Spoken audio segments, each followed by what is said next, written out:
Hello and welcome to this channel. My name is Jackson Muindi. For those who know me, I've been here talking about different opportunities, and I'm also on TikTok and other platforms. So today we want to talk about the DV lottery and what are the pitfalls, what are the requirements, what are the things you should not do, what are the things which might lead you to be disqualified from the DV lottery right at the gate without even entering the pool. And some of these things I've written on in my list, so I'll be reading them from a computer, so you'll pardon me for that. Otherwise, the DV lottery is a program of the U.S. government, which is whereby they select people randomly to immigrate and work and live in the U.S. Legally without being told to go back to their countries.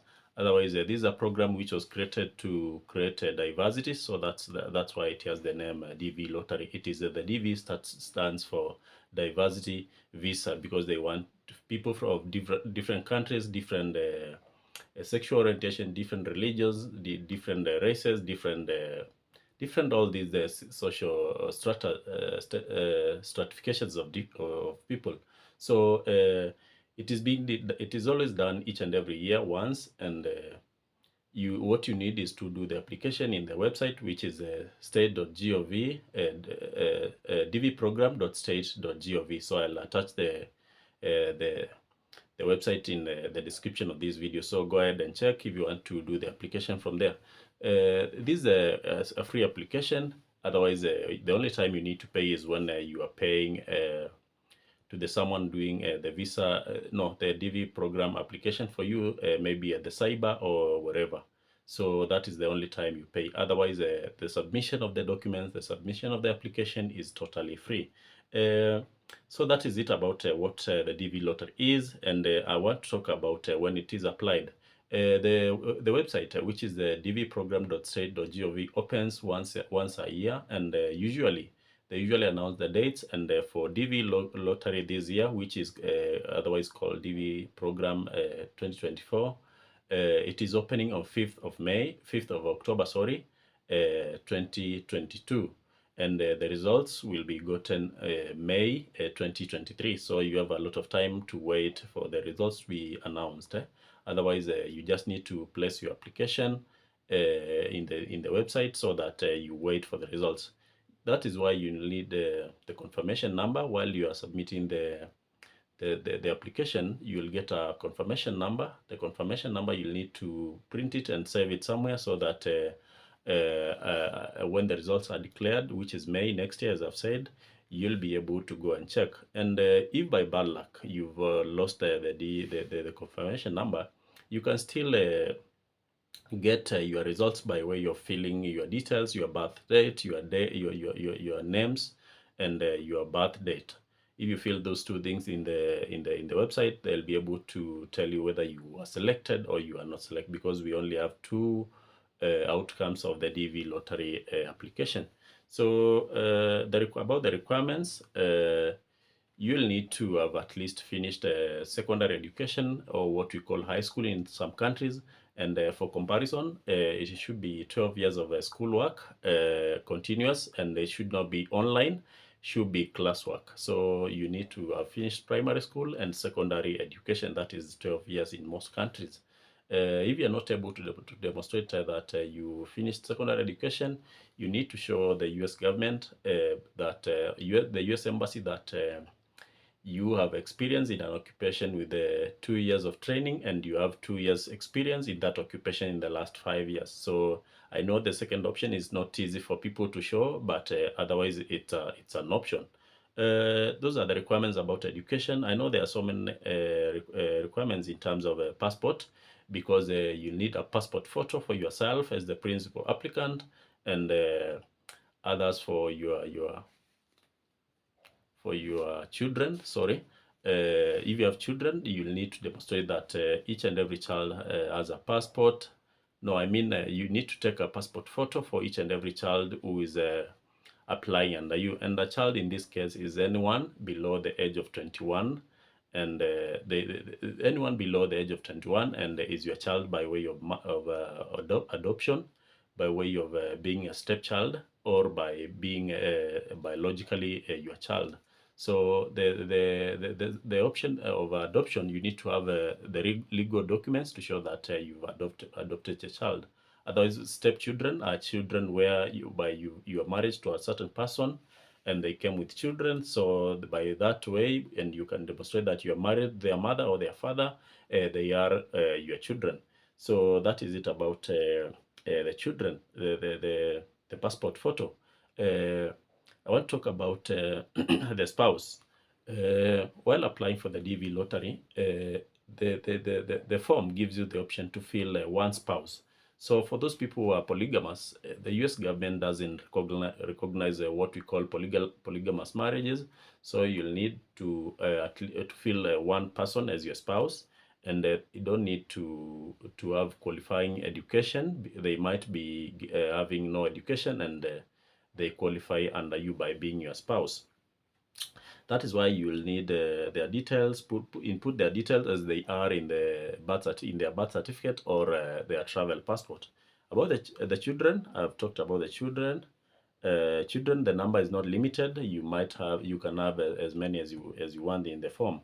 So there's this question which was asked by many people about the travel passport, international travel passport. Is it a requirement in the DV lottery 2024? And I would say this. The DV lottery 2024 doesn't require you to have a travel passport while applying for it. The only time you'll need the travel passport is when and if by good luck you win and you want to go to the embassy to do an interview. So that's why I say definitely at the end of the day you'll need the passport for yourself, for your spouse, and for the children who are accompanying you to the embassy. And before I forget, I'd like to say this. There are questions being asked by people whether if my spouse is not willing to travel with me together with my children, do I need to fill them in the DV lottery application form? And I say it is prudent for you to include them, regardless whether they want to travel with you or not, because the form actually is a declaration of your legal status in terms of marriage, in terms of education, in terms of children. So even if this child or a spouse is not willing to travel with you to the US, or they are not willing to relocate to the US, they need to be filled in the DV lottery, because you'll need to stick with whatever you state in the DV lottery, even for 10 years, because then again, you don't want to be at loggerheads with the authorities when you immigrate there. So I want to talk about money, which obviously is an issue in the DV lottery, because the US government doesn't give you free stuff, free house, free car, free, doesn't even give you a job when you land in the US. And when you win the DV lottery, there are obviously costs and expenses associated with the whole process. And one obvious cost is you need to do medicals, which you are tested for the communicable diseases. If you have them, you'll need to be treated first before you can be allowed to travel to the US. Otherwise, someone was asking about HIV, and I usually say that HIV, provided it's properly managed by way of taking the required medication, there is no need to worry. You can always travel to the US, and many people are traveling to the US with HIV. It's not a big problem, provided you are not having what we call communicable diseases, which might pose a risk to the US government. So the issue of money, you'll need your own money for your flight from wherever you are, because now it differs from country to country, geographical location, and the distance to the US. That is what determines the cost of the flight. And each and every person in the family, if you're a family of 5, you'll need to calculate the cost of a flight from your country for each and every person who will be accompanying you to the US. So those are two costs. The visa, also you'll need money to cater for the embassy visa interview, because there is a fee for that. I think it's $200 or $300. I'm not so sure. I need to check, and I'll write in the description of this video. Otherwise, when you win, you'll still need a host. That is someone who will host you for the first few days when you arrive in the US. and they'll need to show that they're able to host you. And they can, there is an address where they can someone can send no, the US government can send your social security number and your green card.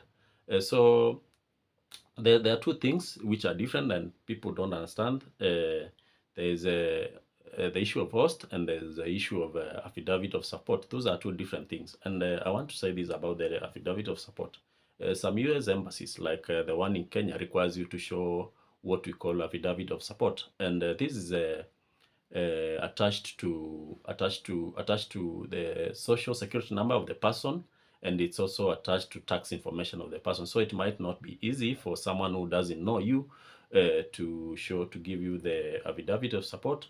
So that is why we usually recommend that if you win and the embassy in which where you need to do the interview requires you to show affidavits of support, you can select a US embassy in another country which is near you, so that you go there and do the interview from there. There's nothing illegal in that. You can go and do the interview from wherever you want, provided it favors you. So you need to use that kind of a shortcut to jump that kind of problem. So unless you have any questions about the DV lottery, which you can ask in the comments, I'll be in the comments answering these questions, because then again, I know there are so many gray areas, so to speak, about the DV lottery, which needs to be addressed. And unless we people in the social media, in YouTube, in TikTok, we address all these questions, I know it gets mystified, it gets a lot of mist, and people are not able to understand. And otherwise, people also lose money while engaging scammy websites, scammy people to do the application for you. So that's why I usually say that even if someone is doing the application for you, make sure that this person uses your email address to do the application, because correspondence from the US government will be sent to that email address. And if by bad luck or by design they use their email they might distort some money from you, which is then, again, is not a good practice. Make sure that that person uses your email address, and they give you the confirmation number, so that they don't hold you hostage, so to speak.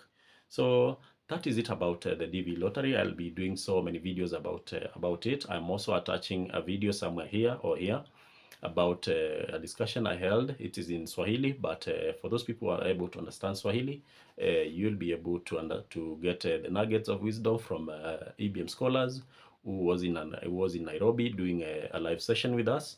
And there are a lot of information which is shared about it, so you can go there and listen. So otherwise, make sure that you apply. Don't miss out unless something so crucial you're missing. But otherwise, most of the requirements of the DV lottery at the time of application are so basic. So thank you very much. Kindly subscribe to this channel. Make sure that you share these videos to at least one person. You can also like. Don't get out of the video without doing an action. And we'll grow together. Thank you.